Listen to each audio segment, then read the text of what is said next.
नमस्कार. रंगकलाकार या चॅनलमध्ये आपले स्वागत आहे. नागराज मंजुळे यांच्या सैराटने केवळ महाराष्ट्रालाच नव्हे तर अवघ्या देशाला वेड लावलं. या चित्रपटातील झिंगाट गाण्याची झिंग तर अजूनही प्रेक्षकांच्या मनावर कायम आहे. नागराज मंजुळेचं दमदार दिग्दर्शक, कलाकारांचा सशक्त अभिनय आणि अजय अतुल यांच्या बहारदार संगीताने सैराटने प्रेक्षकांच्या मनावर गारुड घातलं.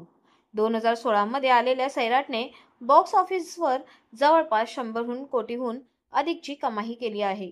त्यामुळे हा चित्रपट मराठी मनोरंजन विश्वातील एक मौलाचा दगड ठरला.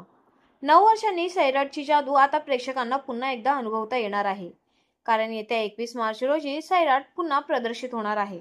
नुकतीच झी स्टुडिओजने याबद्दलची घोषणा केली आहे. सैराटच्या या पुनःप्रदर्शनाबद्दल दिग्दर्शक नागराज मंजुळे म्हणतात, आम्ही चित्रपटाची निर्मिती केली तेव्हा विचारही केला नव्हता या चित्रपटाला प्रेक्षक डोक्यावर घेतील. आम्ही प्रामाणिकपणे काम केले होते.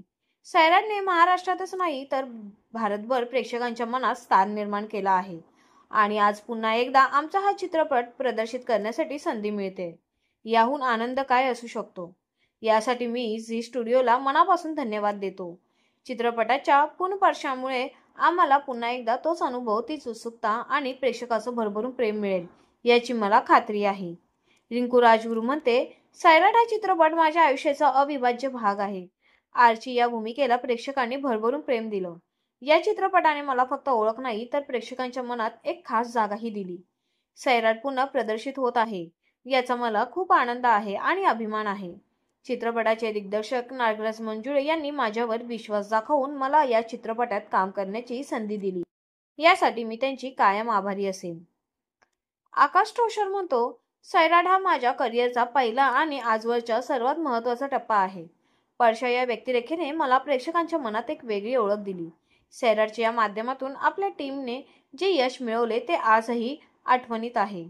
सैराटचे पुनःप्रदर्शन होणं ही खूप महत्त्वाची गोष्ट आहे. मला खात्री आहे की प्रेक्षक पुन्हा एकदा आम्हाला या चित्रपटाला तितक्याच प्रेमाने स्वीकारतील. आपल्याला सैराट हा चित्रपट कसा वाटला हे आम्हाला कमेंटद्वारे नक्कीच कळवा आणि अशाच नवनवीन व्हिडिओसाठी आमच्या चॅनलला सबस्क्राईब करा आणि व्हिडिओंना लाईक करा. धन्यवाद.